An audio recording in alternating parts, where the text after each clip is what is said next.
pastores hoje? Quantos pastores nós temos aqui agora? Deixa eu ver. 1, 2, 3, 4 pastores, né? 5 pastores, 6 pastores, 7 comigo. E o que acontece é o seguinte: amanhã, provavelmente na parte da manhã, o culto da manhã que nós teremos amanhã das 9 até meio-dia, até 9h30, provavelmente nós vamos ter aqui pessoas que não participaram do seminário, mas eles serão motivados e também serão equipados muito menos do que vocês, porque vocês vão receber hoje o dia todo uma carga de treinamento. E eu precisaria contar com vocês amanhã como meus auxiliares. Todo mundo que está aqui vai ser o meu auxiliar amanhã, na saída das ruas. E aí então você pode ser líder de uma equipe, levar uma equipe com você, porque eu vou dizer para o pessoal amanhã o seguinte: se você se sente não está preparado para abordar uma pessoa, vai com uma equipe, vai junto, vai com um parceiro de oração. E aí vocês foram mais treinados do que os que virão amanhã sem participar do seminário. Então eu estou contando com vocês. E a gente vai utilizar esse coletinho aqui. Esse coleto aqui é de Billy Graham. Vamos viram aí na capa, né? Você sabe o que é que tem de Billy Graham aqui nesse coleto? Você sabe o que é que tem aqui nesse coleto de Billy Graham? Só o nome dele, porque o resto é Bíblia. O que Billy Graham fez nesse folheto aqui foi compilar versículo bíblico, porque na realidade não tem comentário. Por isso que eu gosto desse folheto, meu irmão, porque o que o mundo precisa é Bíblia, é só Bíblia, é o poder de Deus para a salvação de todo aquele que crê. Você seria capaz, vamos supor que você tem uma pessoa amiga aí, que você pergunta para ele se poderia compartilhar o evangelho com ele, e ele permite que você vá na casa dele. Você conseguiria ler esse folheto com essa pessoa? Só ler? Conseguiria? Sim. Você sabe que eu tinha uma dificuldade tremenda de ler um folheto desse com alguém? Sabe por quê? Como pastor que eu sou, cada versículo eu quero fazer um sermãozinho de 4 pontos. E aí acabou o tempo, eu só fiquei no primeiro ponto.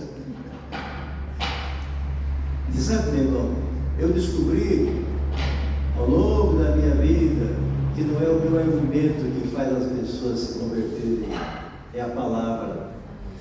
E a gente às vezes tem aquela impressão que a pessoa não está entendendo nada, e realmente talvez não esteja mesmo, mas Deus vai usar uma palavrinha daquela palavra que é viva e eficaz para a conversão dele.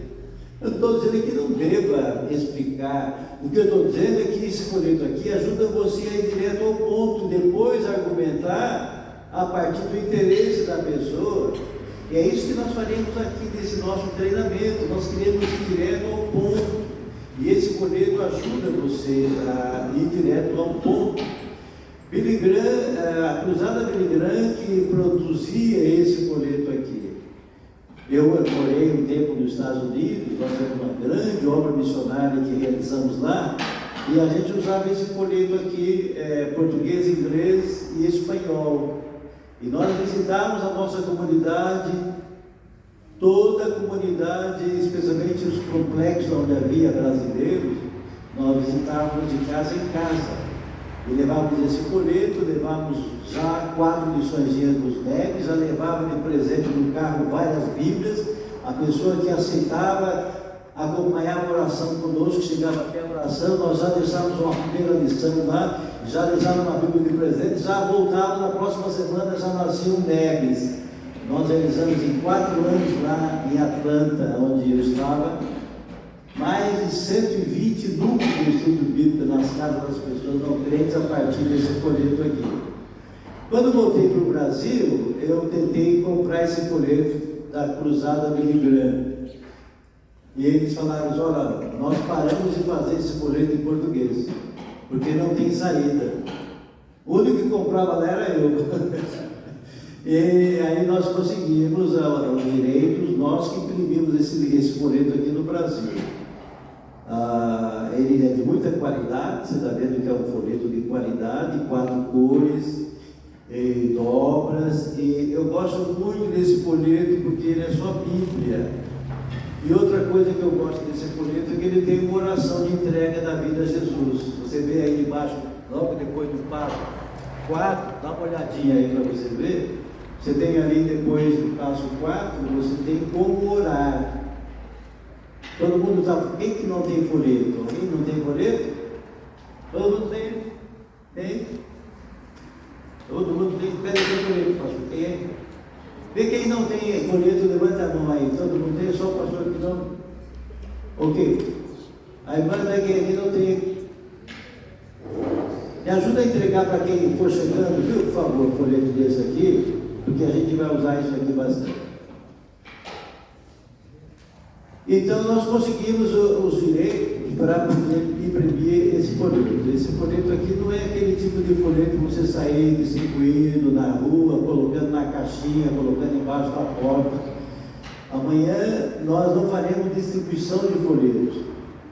É uma bênção quando a igreja promove uma boa distribuição de folhetos. Mas amanhã nós não vamos fazer distribuição de folhetos. Nós vamos abordar pessoas. E de preferência nós queremos abordar as pessoas nas casas. Você vai receber com a sua equipe uma rua, um lado da rua, não sei como é que funciona aqui, a gente vai ter que estudar ainda. Eu preciso de pelo menos umas 10 ruas amanhã ao redor aqui do templo. O trabalho de evangelização amanhã vai durar apenas 45 minutos, por isso que não pode ser longe, tem que ser aqui pertinho. Nós vamos sair, fazer a evangelização e retornar para cá.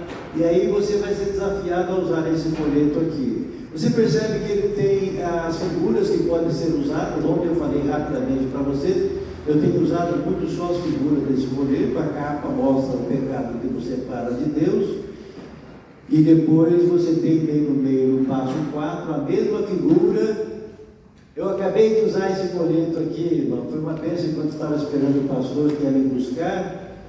Eu estava falando com o senhor que atende lá no hotel, o senhor Vanderlei, que não sei se conhece.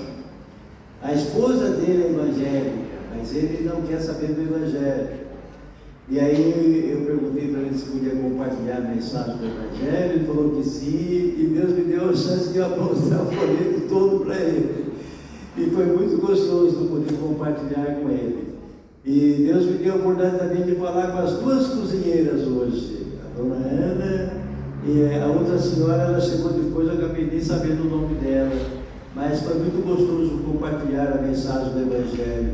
Irmãos, você nunca vai me encontrar em lugar nenhum do Brasil ou fora do Brasil. Se você me encontrar em algum lugar, eu duvido você me encontrar sem folheto no bolso. Duvido. Se você me encontrar um dia sem folheto, eu te dou um prêmio, te dou um folheto, te dou um folheto de presente. Irmãos, quando estou sem folheto, parece que eu estou que nem um passarinho sem asa. Sabe por quê, meu irmão? O folheto, no mínimo, possibilita você identificar-se como crente. Nós somos sal e luz do mundo, né? Quando eu levanto de manhã, hoje eu já fiz minha caminhada, aí eu acho que deu uns 5 ou 6 quilômetros, bem cedinho, estava bem gostoso, friozinho, delicioso. E quando eu levanto de manhã, eu coloco aqui pelo menos uns 15 folhetos aqui no bolso. E ali no meu tempo de oração com Deus, eu falo: Senhor, o Senhor sabe as pessoas que eu vou encontrar hoje, Pai. Ajude-me a ser luz, Senhor, ajude-me a manifestar que o Senhor é Deus poderoso, amoroso e que nos ama. Então, meu irmão, eu geralmente coloco esse montinho de folheto aqui e Deus tem dado a oportunidade. Você sabe por que a gente não aproveita a oportunidade no modo geral? Porque a gente não está buscando oportunidade. Essa é a verdade. Elas passam por você e você não viu, né? Você não percebeu. Deus estava querendo que você desse um testemunho ali rápido. E sabe, irmão, eu acho sempre esses contatos iniciais precisam ser rápidos e aprofundar a proporção que a pessoa tem interesse. Por isso que eu vou mostrar aqui uma outra maneira de você evangelizar, usando esse folheto, mas ao invés de usar o folheto, você vai usar uma figura, que é furar o papel e formar uma cruz. Eu vou mostrar para vocês aqui rapidamente. Deixa eu passar rapidinho com vocês, só para vocês conhecerem um pouquinho desse folheto. Ele tem a capa, qual é o título do folheto? Pode falar comigo, a capa? Bem rápido, depressa, bem rápido. Qual é o título? Passos para baixo com Deus. Outra vez, passos para baixo com Deus. Tem um abismo, uma separação, aí depois tem o primeiro passo em vermelho lá em cima. Falem comigo, quem não falar porque está dormindo ainda, tá? Falem comigo primeiro, vamos ver. Propósito de Deus, paz e vida eterna. Outra vez, propósito de Deus, paz e vida eterna. Só você. Outra vez. Sem ler agora. Sem ler outra vez. Outra vez sem ler. E o segundo passo. Nosso problema, pecado e separação. Outra vez. Nosso problema, pecado e separação. Sem ler. Nosso problema, pecado e separação. Outra vez. Nosso problema, pecado e separação. Primeiro passo. Propósito de Deus, paz e vida eterna. Outra vez. Propósito de Deus, paz e vida eterna. Segundo passo. Nosso problema, pecado e separação. Terceiro passo. A solução de Deus, a cruz. A solução de Deus, a cruz. Sem ler, a solução de Deus, a cruz. A solução de Deus, a cruz. Primeiro passo, sem ler, propósito de Deus, paz e vida eterna. Nosso problema, pecado e separação. Solução de Deus, a cruz. Quarto passo, nossa resposta, receber a Cristo. Outra vez. Nossa resposta, receber a Cristo. Só você. Nossa resposta, receber a Cristo. Tenta fechar agora o folheto, vamos tentar falar os quatro. Faça um esforço aí. Vamos começar. Você percebeu o que Billy Graham fez aqui? Foi colocar em ordem, muito bem colocado. Você percebe? Ele fala que Deus ama você, tem um propósito na sua vida, Ele quer que você tenha vida eterna, que você seja feliz, mas há um problema. Você sabe qual é o problema? É o pecado, que nos separa de Deus. Aí tem vários versículos. Mas você sabe que Deus resolveu esse problema, Ele deu a solução, você sabe qual é? É Jesus Cristo que morreu na cruz. E aí, o que você vai fazer com tudo isso? Achou bonitinho? Achou interessante? Não. Você tem que dar uma resposta. A nossa resposta é receber aquilo. Você percebe, meu irmão, que é uma ordem? É um plano de salvação. Não quer dizer que tem que ser dessa ordem absoluta, mas mostra uma coerência. Vamos falar qual é o primeiro passo? Tenta falar sem olhar. Vamos lá. Tenta aí, faça um esforço. Propósito de Deus, paz e vida eterna. Segundo passo. Nosso problema, pecado e separação. Terceiro passo, a solução de Deus, a cruz. Quarto passo, a nossa resposta, receber a Cristo. Se você decorar essa ordem, meu irmão, vai ficar mais fácil, inclusive, você agora também observar os versículos. Você pode usar esse folheto apenas usando as figuras. Eu já mostrei para vocês ontem, e mostrei rapidamente agora. Você pode usar esse folheto usando apenas um versículo de cada passo. Essa aqui é a maneira que a gente faz mais comumente nas abordagens mais rápidas. Porque talvez amanhã, na hora da visita, a pessoa não possa, ou não esteja disposta a ouvir toda a leitura do folheto. Então a gente faz o seguinte: olha, deixa eu mostrar para vocês. Posso compartilhar do lado da pessoa, né? Assim que a gente compartilha. Leva uma caneta com você, todo mundo tem que ter caneta. Amanhã a gente vai usar a caneta para furar o papel também, para formar a cruz. E não sei se tem caneta aqui na igreja para dar para as pessoas que não trouxerem, mas eu queria que você trouxesse. Aí você chega ao lado da pessoa, tudo bem? Posso compartilhar com você uma mensagem muito linda do Evangelho? Você está vendo essa figura aqui? É um abismo que nos separa de Deus, é uma figura mostrando que nós não podemos chegar do lado de lá.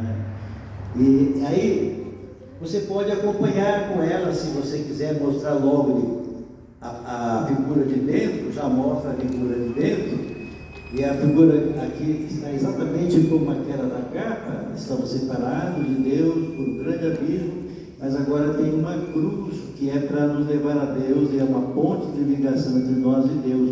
E aí eu vou ver com ela, se ela estiver interessada, ela estiver aberta. Deixa eu ler rapidinho com a senhora alguns versículos. Olha, aqui, aí você vai dizer: propósito de Deus, paz e vida eterna. Deus ama muito a senhora, quer que a senhora tenha vida eterna. Veja o que diz aqui, olha: porque Deus amou o mundo de tal maneira que deu seu Filho unigênito para todo aquele que nele crê.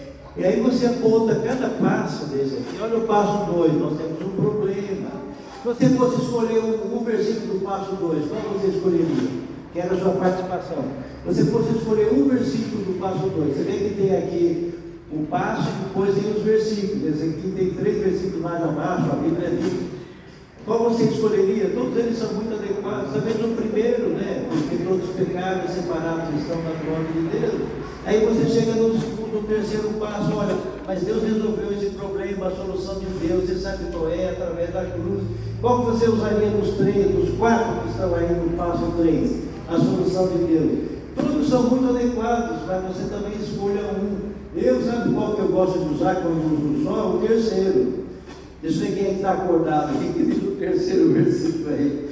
Deus está do lado e todo mundo está do outro. E Cristo Jesus, Ele próprio, o homem, a fim de Deus. Quando eu uso esse versículo aqui, eu uso aqui a figura. Deus está do lado, todo mundo está do outro. Ele, Jesus, o próprio homem, está entre eles, a fim de unir-los. Aí você vai para o quarto passo. Nossa resposta, receber a Cristo. Se você fosse escolher um versículo dizendo que o homem precisa tomar uma decisão, qual desses você usaria? Todos são adequados, mas eu gosto de usar o último versículo. Vamos ver quem está acordado. O que diz o versículo de 4 passos? Vamos ver. Mas a todos recebendo o poder perfeito, Filho de Deus, aos que creem no seu nome. E assim você apresenta, aí você chega na oração. Quando você apresentou para a pessoa o plano de salvação, basicamente, somos pecadores, Deus ama você, somos pecadores, isso veio na cruz, e você precisa, eu preciso receber a Jesus, você vai agora levar a pessoa a tomar alguma decisão em relação a tudo isso. Eu acho que aqui é o momento em que nós mais falhamos a evangelização. Talvez a gente fala de Cristo para as pessoas, compartilha com um amigo, mas a gente não chega a levar, a confrontar a pessoa a tomar uma decisão. E como é que você vai fazer isso agora? Você acabou de ler o plano de salvação para a pessoa. Se você perguntar para ela assim, uma pessoa incrédula, não está acostumada com o Evangelho nem nada, aí você pergunta para ela assim: você quer fazer uma oração agora, entregar oração a Jesus, reconhecendo Jesus como seu único e suficiente Salvador? O que você acha que essa pessoa não crente entendeu o que você está perguntando para ela? Você quer aceitar Jesus Cristo como seu Salvador, agora o seu único e suficiente Salvador? Quando você pergunta isso para uma pessoa não crente, o que você acha que ela entendeu o que você está dizendo? O que você acha? Nada. Ela entendeu. Eu acho que ela entendeu alguma coisa. O que você acha que ela entendeu? Você sabe o que eu acho que ela entendeu? Você quer virar crente? Você quer virar crente? Você quer ir para a igreja batista? Ela entendeu que você falou assim: minha igreja é linda, maravilhosa, a sua não presta. Ela entendeu tudo mesmo que você estava dizendo para ela. Porque é difícil para ela uma abordagem tão rápida, ou que ela tivesse uma abordagem mais longa, ter o entendimento. Você sabe como é que eu tenho feito? E aqui fica apenas uma sugestão, porque quem vai te dar essa orientação é o Espírito Santo na hora. Ninguém aprende a evangelizar no momento, é o Espírito Santo que ensina a gente na hora, no momento. Você pode adquirir algumas orientações, algumas técnicas, mas quem vai te dar mesmo é o Espírito Santo. Mas o que Deus tem me dado, eu tenho tido a oportunidade de fazer, e pela graça de Deus, todos esses contatos que eu tenho feito, talvez cerca de 90% das pessoas eu consigo levar até fazer uma oração. Como é que eu faço normalmente? Falo o seguinte: depois que terminou, olha aqui o quarto passo, receber a Cristo. Todos que receberam Deus o poder de serem feitos filhos de Deus. Há muitos anos atrás eu entreguei meu coração a Jesus.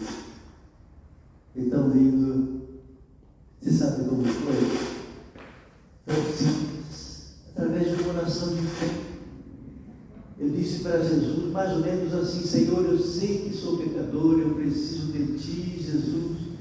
Obrigado porque Cristo morreu no meu lugar para pagar os meus pecados. Perdoa, Senhor, os meus pecados. Eu creio que Jesus é o único Salvador. Coloco agora no meu coração o nome do Senhor para tomar controle da minha vida. Você pode repetir comigo agora esta oração? Você percebeu? Esse microfone aqui não está legal, né, pastor? Antes de eu falar, eu já estava providenciando. Tá bom. Você percebeu a diferença de você falar, você quer receber Jesus Cristo como seu Salvador agora? Você falar, eu já recebi, fiz assim. Você pode fazer como eu fiz, né? Quando eu era enfermeira, eu era capelã no hospital lá em Viena. A gente, quando via que a pessoa ia morrer, quando eu tive declarado que aquela morte sabia, a gente fazia muito essa oração, esse apelo, no último momento de uma vida. E qual é a certeza de convicção que a gente tem que a pessoa aceitou Jesus ali naquele momento da aflição, que sabia que ele ia morrer? Para nós, vamos acordar nesse momento. Na realidade, a gente não pode fazer a oração só para quem está morrendo.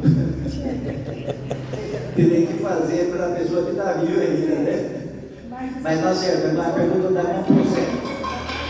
Aliás, a irmã tocou numa pergunta que eu ia falar e tenho que trabalhar com ela.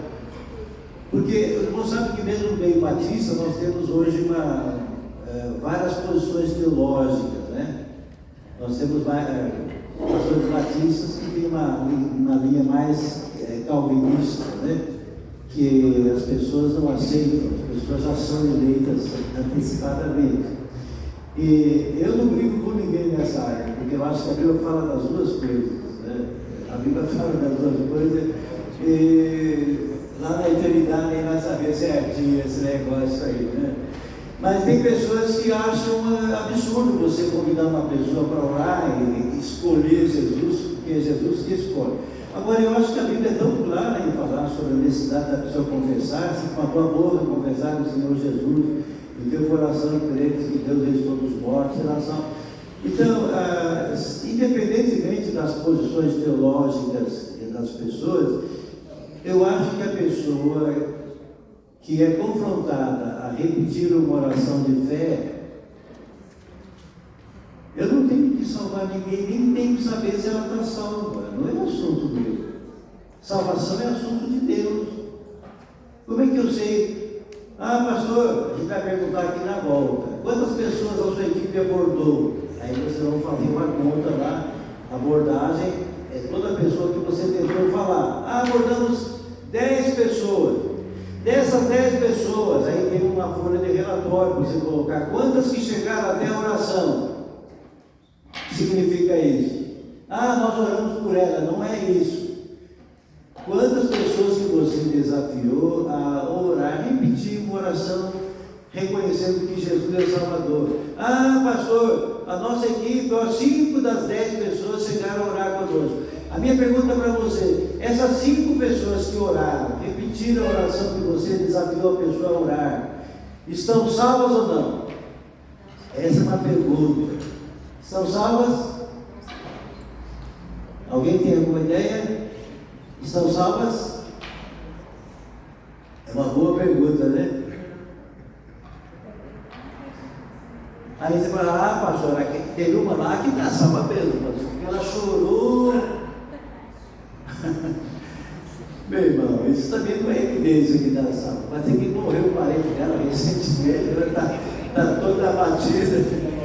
Meu irmão, não tente adivinhar ou saber os propósitos de Deus, meu irmão. Eu não tenho que converter ninguém. Isso é papel de Deus, do Espírito Santo. Agora, uma pessoa, supor que você não sabe, nem fica sabendo o que aconteceu. Vamos supor que tenha acontecido isso. Você chegou e deu o folheto para a pessoa ouviu o folheto, foi atenciosa, foi educada, mas ela já não aguentava mais. E quando você falou, você quer orar, eu vou orar para esse cara ir embora logo. Repete a oração com você, como que dizendo assim, vai logo embora. A minha pergunta para você, você não sabe disso, mas Vale a pena fazer, valeu a pena você levar essa pessoa a repetir uma oração de entrega da vida a Jesus? Valeu? Valeu? Não? Valeu? Valeu? Não valeu? Não valeu? Valeu? Valeu? Tem tudo? Valeu? Por que eu acho que valeu? Irmão, essa pessoa quando chegar na eternidade, ela pode dizer que recebeu um pessoal chato da igreja, né? Ela pode falar que ela não gostou da visita, ela pode falar o que ela quiser. Ela vai poder dizer: Senhor, nunca soube que precisava entregar meu coração a Jesus. Ela nunca vai poder dizer isso, meu irmão. A minha parte não é salvar, é dizer que Cristo salva. Essa pessoa talvez tenha feito aquilo para mandar você embora, mas o Espírito Santo vai continuar no coração dela, tocando na vida dela. Talvez ela à noite ela vai parar: espera aí, e ela possa refletir naquela oração. Ou talvez ela vai ser tocada daqui a alguns anos lá na frente, quando ela se lembrar, ou no momento que ela passar de aflição, ou no momento que ela estiver morrendo, ela vai dizer: aquela senhora é meu.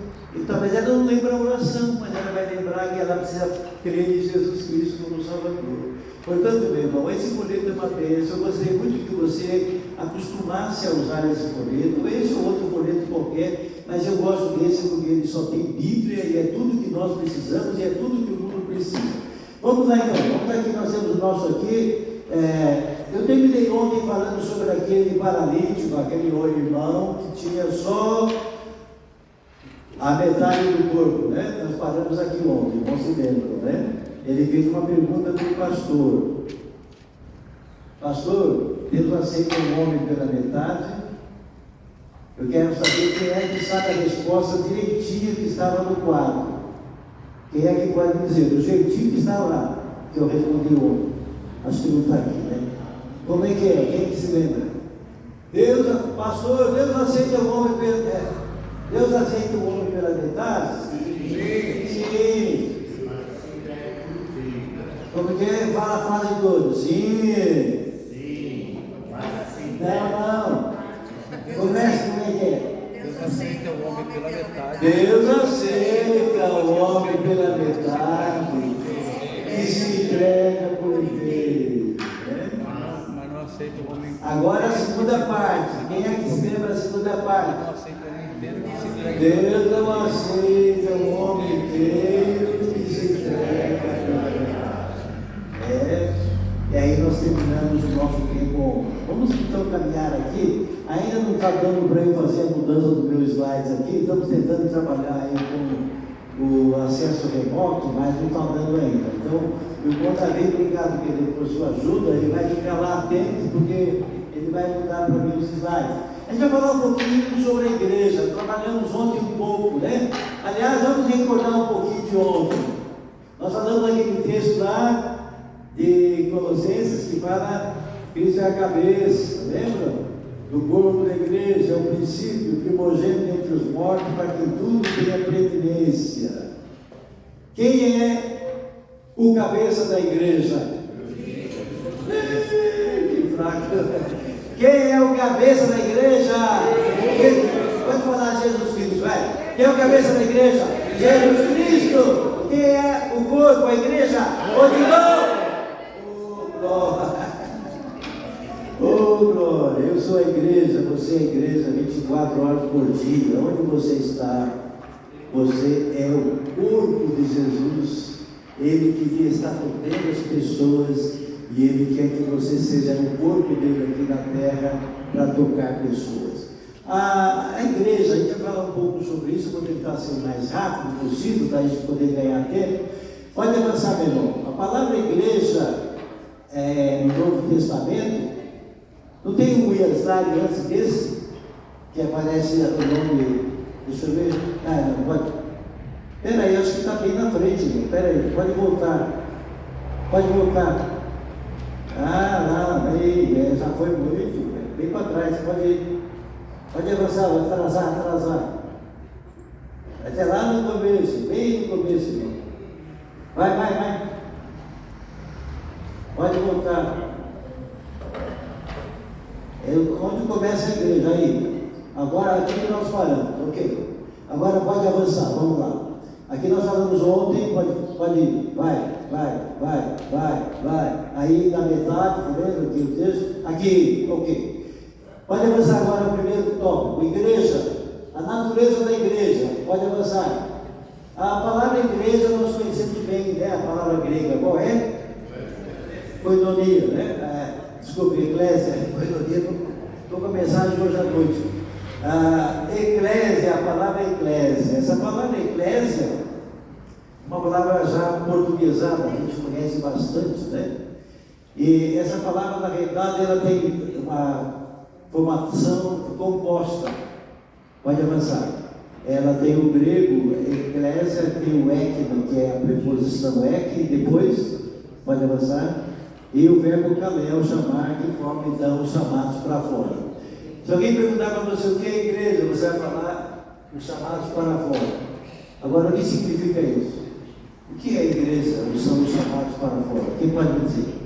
Igreja, eclésia, os chamados para fora. O que significa isso? O quê? Chamados para fora do pecado do mundo. A primeira impressão que a gente pode ter é que a igreja é chamada para fora para proclamar o evangelho, mas não é essa a ideia, né? Aqui é você chamado para fora. Pode avançar, irmão. Chamado para fora. Mais um. Espera aí. Do pecado para a salvação. Arrancados do pecado, trazidos para a salvação, separados do pecado, resgatados do pecado. Outra coisa. Tirados da morte para a vida. Outro mais um. Arrancados da escravidão para a liberdade. Esses são os significados da palavra igreja, eclésia. Você, meu irmão, foi tirado das trevas para a luz maravilhosa, tirado da escravidão, tirado da morte. E a gente fica tão confortável viver dessa bênção que a gente esquece que há muita gente que não tem. A gente passa batida a semana inteira. Você sabe quantas pessoas que uma pessoa normal, um crente normal, encontra durante uma semana? Quantas pessoas? No trem, no ônibus, no avião, no supermercado, no posto de gasolina, no açougue, em todo lugar, meu vizinho. Quantas pessoas que você encontra durante a semana? Eu acho, depende logicamente da profissão da pessoa, né? Eu acho que vou deixar esse copo aí mais perto de mim. Essa água aqui é de hoje, né? Está geladinha. A água está geladinha, está gostosa. A gente encontra muitas pessoas durante a semana, mas a gente, de modo geral, a gente não testemunha de Jesus para as pessoas. E é esse conceito que está no nosso subconsciente, que eu sou crente domingo, porque durante a semana eu tenho que cuidar das minhas coisas. Eu tenho minha faculdade, eu tenho meu trabalho, eu tenho minhas obrigações, eu tenho meu filho para criar, eu tenho minhas crianças para levar para a escola. E aí domingo eu vou ser crente. Agora durante a semana eu tenho um pastor pago para cuidar das coisas de Deus. Hoje à noite a gente vai falar sobre isso. Um momento, à noite especial, vamos ter uma dinâmica muito gostosa aqui falando sobre isso. Mas infelizmente muitos crentes se acomodam, esquecem completamente que foram tirados da morte para a vida, foram tirados da escravidão para a liberdade e simplesmente se acomodam. Esse seminário visa realmente despertar o seu coração para isso. Agora pode avançar, irmão. Nós temos aqui, que eu queria chamar a sua atenção para esse versículo aqui. Pode ver comigo? Jesus dizendo aos discípulos: vinde após mim, e eu vos farei pescadores de homens. Você sabe que esse versículo aqui, lembrando um pouquinho o contexto, né? Pescadores ali no mar da Galileia pescando. Eles pescavam peixe de verdade, era peixe mesmo? Peixe mesmo, e eram pescadores profissionais. E Jesus Cristo passando ali pela praia, olha para alguns deles lá e fala assim: vocês aí, pescadores de homens, de peixe. Me sigam que eu quero que vocês se tornem pescadores de homens. Você acha que os discípulos entenderam alguma coisa? Não eram discípulos ainda, né? Será que aqueles homens entenderam alguma coisa? O que vocês acham? Lá atrás. Será que eles entenderam alguma coisa? Eu tenho para mim que eles falaram assim: como que é? Como que é, Jesus? Pescador de homem? Dá para pescar homem? Tem anzol grande assim?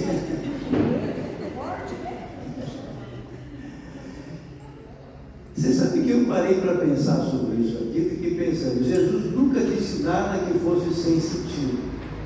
Quando ele falava com as pessoas sobre que não tinham convívio com a planta, com o terreno, ele usava a linguagem, né, que o povo entendia.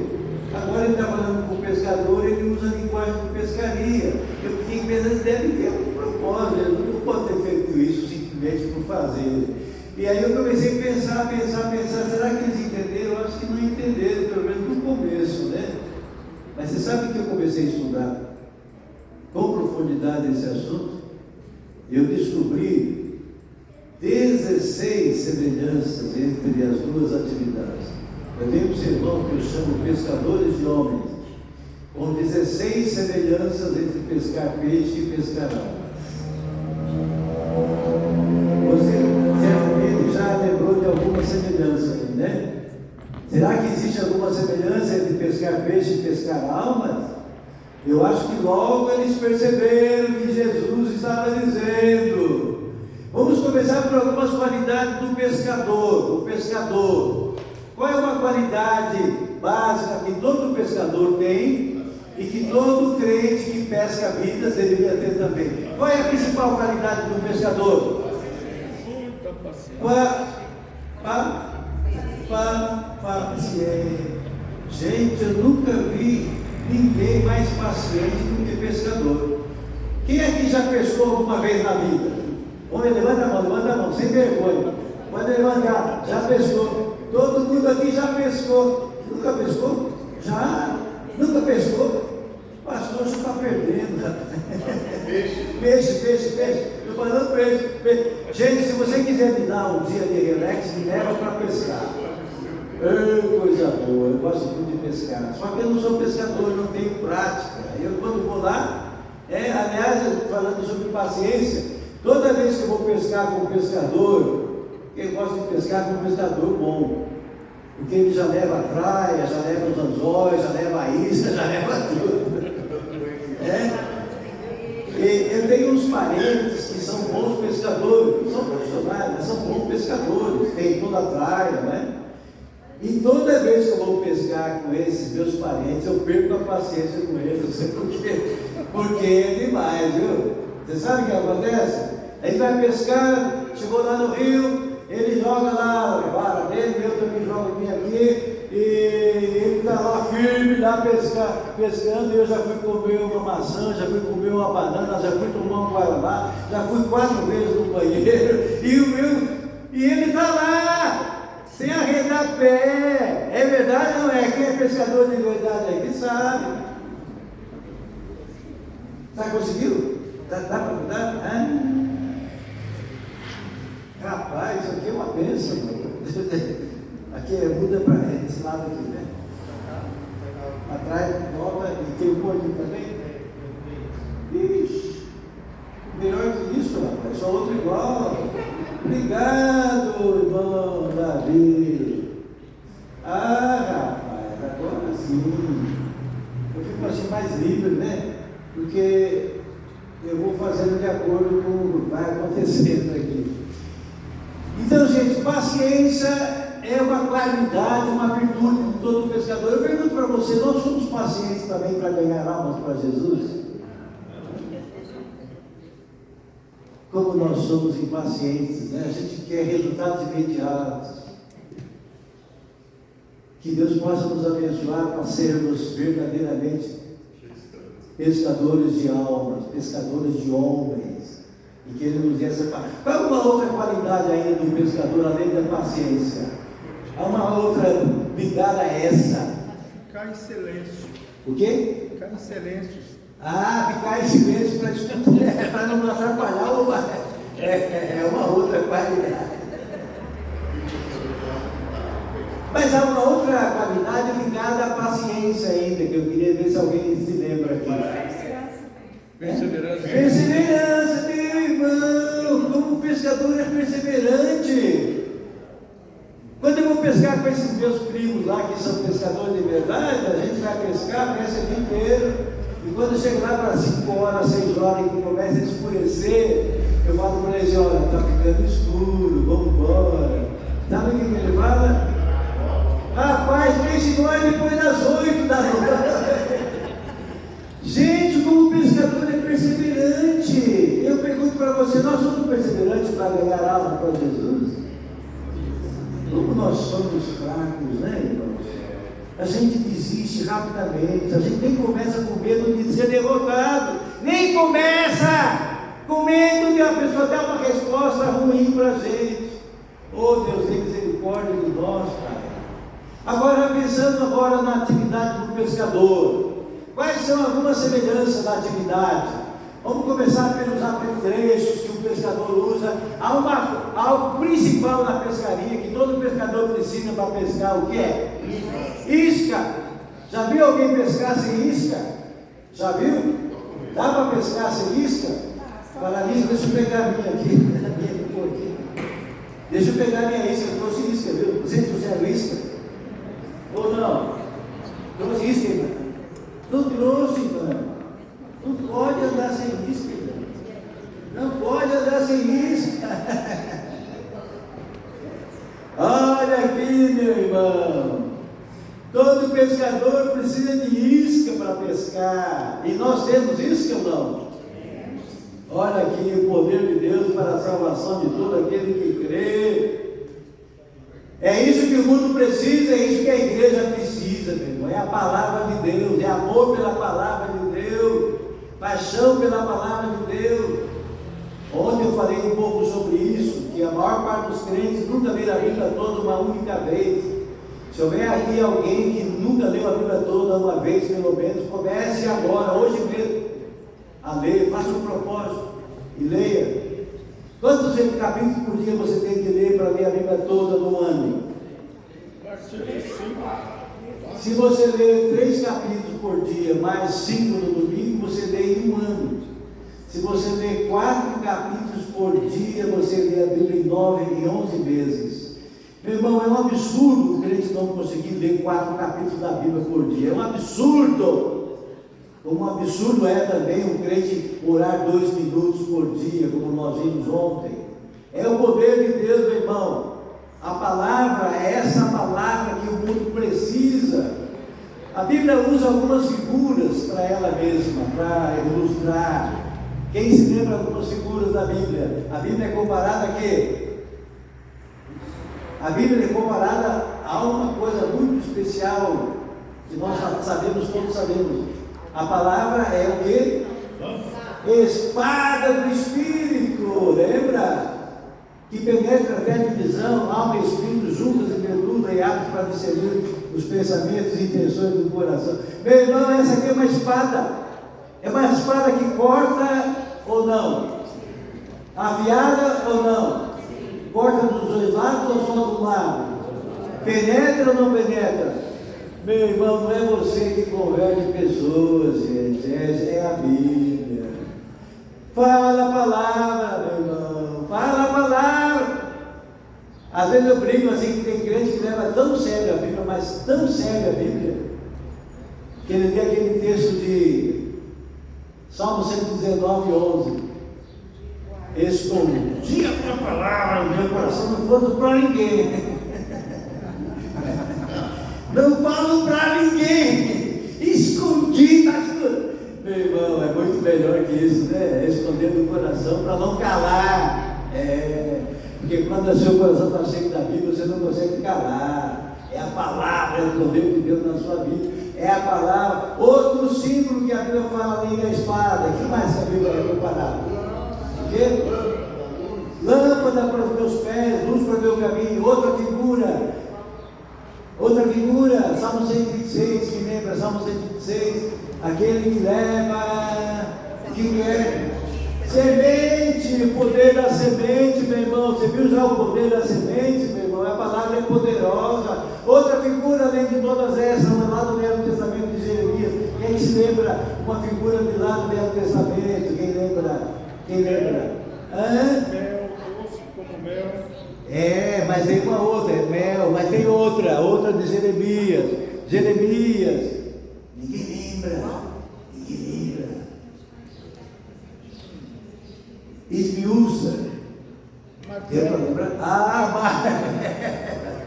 Martelo que esmiuça a pedra, meu irmão. Esse aqui é o martelo que quebra coração duro, meu irmão. Você sabe uma coisa interessante, que a gente fica muito desanimado quando uma pessoa, por exemplo, vai falar de Cristo para ela fala, você acredita nesse livro aí? Isso aí é coisa para criança, historinha para boi dormir. Aí você fica todo desanimado, não tem vontade de mais falar de Cristo para ela, não é verdade? Agora, você sabe como é que o coração duro se quebra? É pela palavra, meu irmão. É pela palavra. Deus me tem dado algumas oportunidades tremendas, irmãos, de evangelizar ou tentar trabalhar com uma pessoa que se diz ateu. Porque o ateu, ele não acredita em Deus, não acredita em nada, é tudo é matéria, é tudo aquilo. E se você for tentar falar da Bíblia para ele, ele vai mandar você ficar quieto, né? Mas Deus me tem dado oportunidades tremendas, irmão. Porque tudo que um ateu precisa é te dar a oportunidade de você falar de Deus, mesmo ele não crendo, meu irmão. Porque o que quebra o coração do coração interno e duro é a Bíblia, é a palavra de Deus. Eu já tive duas situações específicas. Uma viagem que eu estava fazendo de volta na Itália. Eu já estive 3 vezes na Itália. Nós temos 2 livros nossos traduzidos para italiano, pessoas compartilhando Jesus e vida total da igreja. E nós temos nosso coordenador lá na Itália, que é o pastor Paz, missionário. E eu estava voltando da Itália para o Brasil, e sentou do meu lado um senhor. Aliás, ele já estava sentado quando eu cheguei. Ele estava na janela, ele estava do lado. O senhor muito simpático, parecia ser uma pessoa muito importante, né? Uma pessoa tipo executivo, né? E às vezes essas pessoas botam um pouco de medo na gente, né? De falar de Jesus, né? E eu sei que quando eu tentei conversar com ele, ele não fala português e eu não falo também italiano. Aí você já viu a dificuldade de comunicação. Mas nós descobrimos que ele fala inglês, eu falo inglês e começamos a conversar em inglês. Começamos a conversar. Ele perguntou o que eu vim fazer, eu falei que eu vim fazer cidade, eu falei que eu era pastor da igreja, tá? E ele falou que é um empresário que estava vindo para o Brasil para trabalhar, ver se dava para montar uma empresa dele aqui no Brasil. E aí começamos a conversar, e aí eu peguei e falei assim, posso compartilhar com o senhor uma mensagem do Evangelho? Ele falou, ih, rapaz, você está nessa ainda? Eu sou ateu, é tudo matéria, isso aqui é tudo matéria, isso aqui é cara tudo aqui. Eu falei, interessante, é assim que o senhor crê? É tudo matéria. Eu falei, interessante. Gostaria muito que o senhor me dissesse as bases do senhor acreditar dessa maneira. O outro ficou animado, o homem animou. E eu tinha a viagem toda, tinha 12 horas de viagem, ele pode falar à vontade.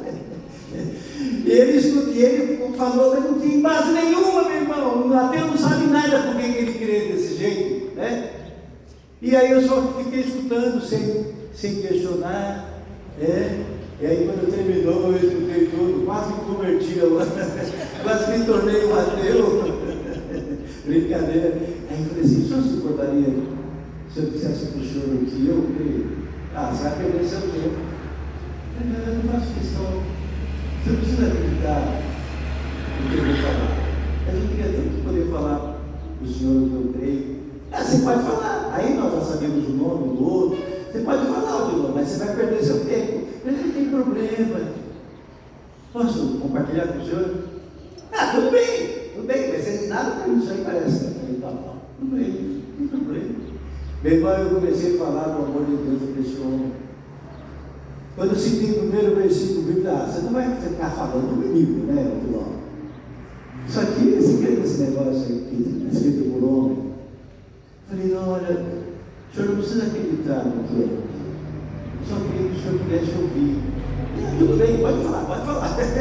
Eu fui citando o versículo bíblico, irmão, versículo bíblico, a minha experiência. E ele fazia assim, e ele vai, e eu fui falando, porque o poder está na palavra, irmão. Esse homem, aleluia. Se há algo para quebrar o seu coração, é a Bíblia, é a palavra, é o poder de Deus para a salvação de todo aquele que crê. Eu pude expor todo o plano de salvação, falei todos os versículos bíblicos da minha experiência com Deus. Ele fazia cara feia, ele escutou a palavra. E quando chegou lá no final, eu falei assim: olha, eu fiz uma entrega da minha vida a Jesus um dia. Eu gostaria muito de desafiar o senhor a fazer uma entrega no coração. Ah, aí também já é demais, né, Odilon? Aí também já é demais. Eu falei, não, não tem problema. Se algum dia o senhor resolver, o senhor pode dizer assim: Senhor Jesus, eu sei que sou pecador, eu preciso muito de ti, Senhor. Meu irmão, esse homem viu todo o plano de salvação. Eu não sei se algum dia ele se converteu ou vai converter, mas uma coisa eu sei, que esse homem nunca vai poder chegar na eternidade e falar que não sabia que Cristo é o único Salvador. A minha responsabilidade é falar que Cristo ama, que Jesus Cristo salva, é proclamar essa palavra que é o poder de Deus, que é o martelo que esmiuça a pedra, e todo pescador tem isca. Agora deixa eu perguntar mais uma coisa para você. Uma isca boa para pescar, qual é a melhor isca que tem para pescar? Vai depender do tipo de peixe, né? Vai depender de várias coisas. Mas uma isca muito boa para um certo lugar. Quanto peixe pesca, quanto peixe essa isca pega guardada no armário? Quantos, irmãos? Quantos peixes uma isca boa guardada pega, peixe? Quantos peixes? Meu irmão, a palavra de Deus é o poder de Deus, é o martelo que esmiuça a pedra, mas guardada na sua casa não ganha alma, meu irmão, ela precisa ser levada, Jesus Cristo, o próprio Deus aqui na terra, saía para buscar os pecadores, ou não? Você viu na Bíblia, lá no Novo Testamento, Jesus andando pelas estradas poeirentas da Palestina, andando por aldeia, por vilas, anunciando o reino. Jesus saía, nós ficamos aqui aguardando o povo vir até nós, meu irmão. Nós precisamos levar essa palavra lá onde a pessoa está. A isca precisa ser lançada, e é esse o grande desafio que nós temos.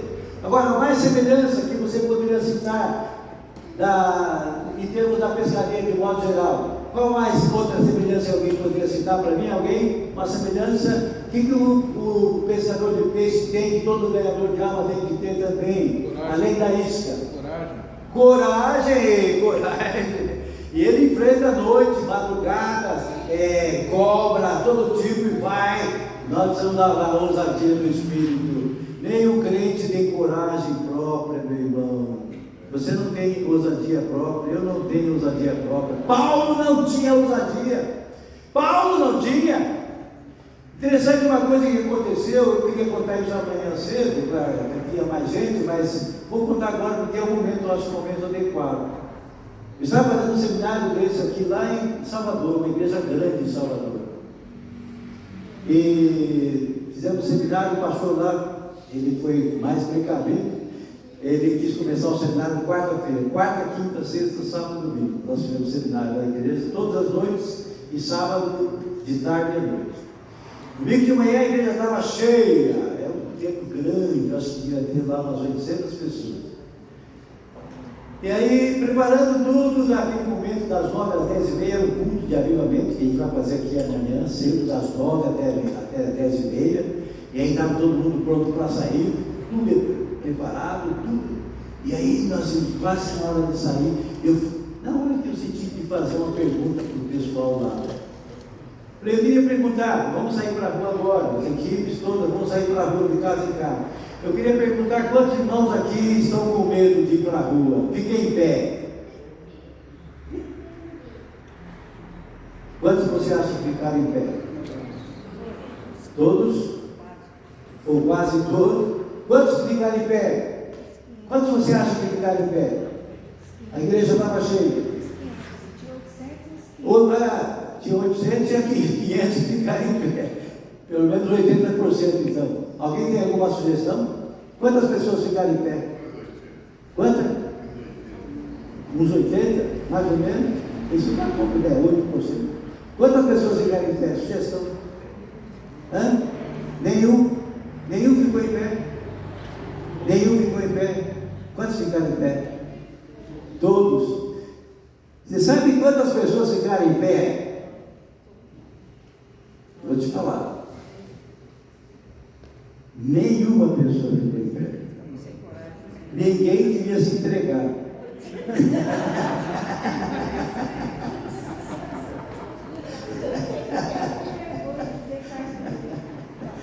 Foi muito interessante. Muito interessante que estava todo mundo, aquele amontoado enorme, né? E aí eu parei, eu nunca tinha feito aquilo, foi naquele momento que Deus me deu assim, né? Aí eu falei assim, quer dizer que não tem ninguém com medo aqui? Estou percebendo que só tem uma pessoa em pé aqui. Quem é que estava em pé? Eu falei, meu irmão, eu queria dizer para você que eu estou em pé. E queria dizer para você que eu estou com medo de ir para a rua. E não tenho vergonha de dizer. A minha natureza humana está dizendo que é coisa difícil demais, bater na porta de alguém, a incomodar pessoas. O inimigo está falando todo tipo de coisa para a minha natureza humana, carnal. Eu estou com medo de levar umas portadas na cara, eu estou com medo. Não tenho vergonha de estar com medo. Paulo não teve vergonha. E você vai ler aquele texto de Coríntios, capítulo 2, quando ele foi pregar em Corinto, a cidade mais perversa do Novo Testamento. Ele diz, eu quando fui ter convosco, não fui com sublimidade de palavra e sabedoria, mas em demonstração do Espírito. E eu quando fui ter convosco, fui em fraqueza, em temor. E o último, alguém sabe qual é? Coríntios capítulo 2, versículo 3. Eu fui ter convosco em fraqueza, em temor. E tem um terceiro. Quem é que lembra? Meu irmão, Paulo disse, eu fui ter convosco em fraqueza, em temor e em tremor. Paulo tremeu para pregar o Evangelho em Corinto, meu irmão.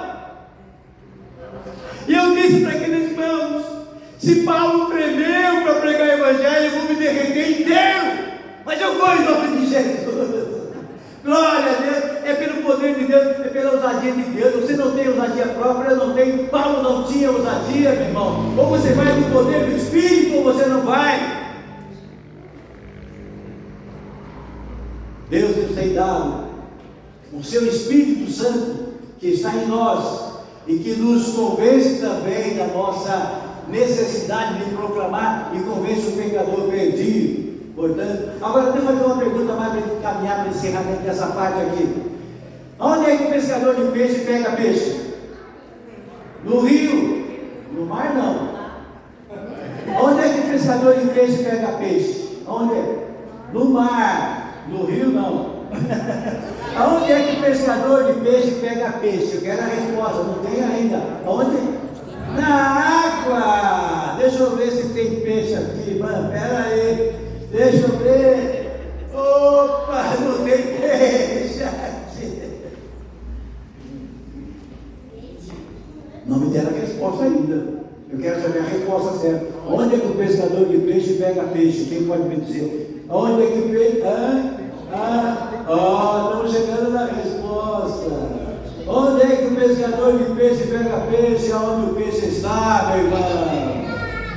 É isso mesmo ou não? O pescador vai lá onde o peixe está, meu querido. Você já viu algum pescador bom ficar na varanda dele, o riozinho está lá embaixo, e ele fica aqui na varanda dele, peixinho querido, vem aqui. Você viu algum pescador fazer isso, meu irmão? Não. Jesus ia buscar o pecador onde estava, nós estamos acomodados aqui.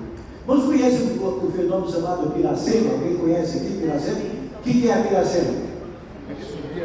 Os peixes que tentam subir ladeira acima, né? Para a desova. Você sabe que é proibido pescar nesse período.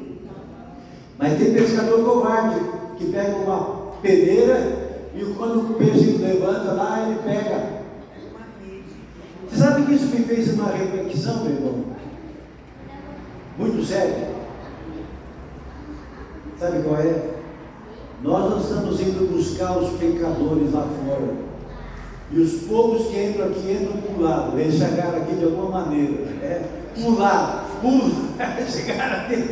Menos nós que tivéssemos ido buscar os pecadores. Meu irmão, precisamos buscar o pecador onde ele está. Jesus ia buscar. Hoje uma igreja, de modo geral, estamos falando sobre a igreja, o corpo de Cristo, ela faz de tudo que você imagina. A igreja faz de tudo que você imagina, menos buscar o pecador perdido. A igreja gasta no seu orçamento tudo que você imagina, tem tudo no orçamento, menos para comprar Bíblia, para comprar folheto, para buscar o pecador perdido. Estamos invertendo as nossas prioridades, meu irmão. Somos Jesus Cristo aqui na terra, o corpo de Jesus Cristo aqui para proclamar. Eu tenho várias outras semelhanças bonitas desse sermão, que eu não dá tempo de falar todas aqui. Eu tenho uma que eu achei muito bonito, que Deus me deu. Como é que, quando você pesca, quem já pescou aqui com minhoca? Acho que uma das melhores iscas para pegar é minhoca, né? Mas é horrível colocar minhoca no anzol, né? Que negócio nojento. Agora, você sabe que é muito difícil colocar minhoca no anzol, né? Porque tem que dar aquela voltinha. E os pescadores dizem que quanto mais você cobrir o anzol, é melhor. Não é verdade? Por isso que ele tem que tentar fazer aquela voltinha do anzol, né? E aí, sabe que eu descobri uma coisa, meu irmão? Pescador de homens não pode aparecer. Quem tem que aparecer é Cristo. Ah, glória. É Cristo, meu irmão. Você tem que desaparecer. João disse: convém que ele cresça e que eu diminua. É assim que nós vamos amanhã, em nome de Jesus. Mas para terminar, todas essas semelhanças, tem várias outras, mas eu queria destacar para vocês uma diferença básica entre as duas atividades. Há uma diferença básica. O irmão aqui já mencionou para mim essa diferença, mas eu tenho usado isso em todos os nossos seminários. Qual é a diferença básica entre as duas atividades? Pescar peixe e pescar homens. Qual é a diferença básica? Eu vou falar para você. Você vai pescar, leva o anzol, leva a vara, leva tudo. O peixe está lá gostoso no rio, vida abundante, nadando livre, para lá, para cá, alegre, se é que o peixe fica alegre, mas total liberdade.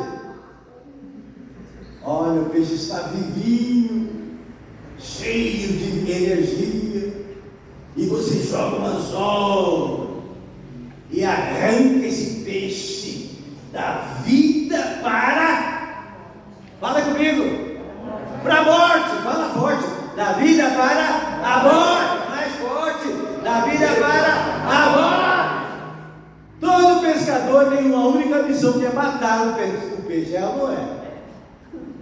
Agora o ganhador de alma, o pescador de almas, o homem está lá morto, destruído, sem sentido, indo para o inferno, para a vida miserável, sem propósito, e você joga a palavra de Deus, o poder de Deus, e essa palavra poderosa arranca esse homem da morte para a vida. Fale comigo, da morte para a vida, bem forte, da morte para a vida. Qual é melhor pescar, homens ou peixe? Qual que nós estamos pescando mais?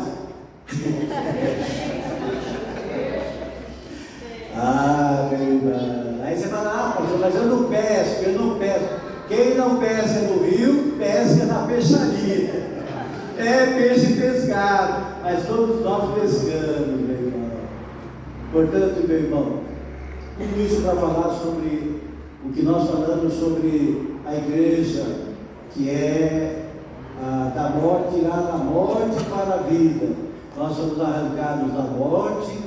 Um dia alguém foi lá e levou uma mensagem para você e para mim. E há muita gente esperando aqui ao nosso redor para ouvir dessa palavra poderosa. Pastor, tem cafezinho? Tem? Ó, eu acho que nós podemos dar uma paradinha agora. Café no bule, tem café no bule. Já está pronto? Já. Pode ir já?